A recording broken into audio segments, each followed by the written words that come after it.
સાબરકાંઠાના મુખ્ય મથક હિંમતનગરમાં વધુ એક પોન્ઝી સ્કીમ જેવું ગંભીર કૌભાંડ સામે આવ્યું છે, જેમાં અનેક રોકાણકારોના કરોડો રૂપિયા ફસાયા હોવાનું અનુમાન છે। એઆર કન્સલ્ટન્સી નામની કંપનીએ લોકોને ઊંચા વ્યાજ અને આકર્ષક વળતરની લાલચ આપીને રોકાણ કરાવ્યું હતું। એક વ્યક્તિએ તેમના રોકેલા 4.46 લાખ રૂપિયા ફસાઈ ગયા હોવાની ફરિયાદ નોંધાવી છે। રોકાણકારોને વચન આપેલું કે તેઓ ટૂંક સમયમાં જ મોટી કમાણી કરી શકશે। પોલીસે સંચાલકોને શોધવા માટે 3થી વધુ ટીમો બનાવીને તપાસના ચક્રો ગતિમાન કર્યા છે।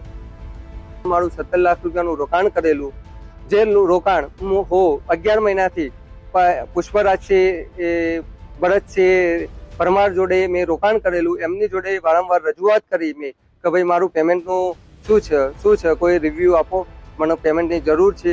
તો 11 મહિનાથી કોઈ પેમેન્ટ મને રિકવર કરેલી નથી મારી જોડે। કુલ રકમ 3,42,91,000 રૂપિયા થાય છે અને એ જે ફરિયાદી અને અન્ય સાયદો છે એમને સાવ સામાન્ય વળતર આપેલું શરૂઆતના તબક્કામાં અને ત્યારબાદ કોઈ પણ પ્રકારનું વળતર આપેલું નહીં। હાલ જે આ એઆર કેપિટલ ને એઆર કન્સલ્ટન્સીની જે મુખ્ય ઓફિસ છે સહકારી જીન 4 રસ્તા પાસે, ત્યાં એ બંધ છે અને એના ઘરે પણ આરોપીઓના જે છુપાવાના સ્થળો છે ત્યાં જુદી જુદી ટીમ બનાવી પોલીસ વિભાગ તરફથી કાર્યવાહી કરવામાં આવેલ છે।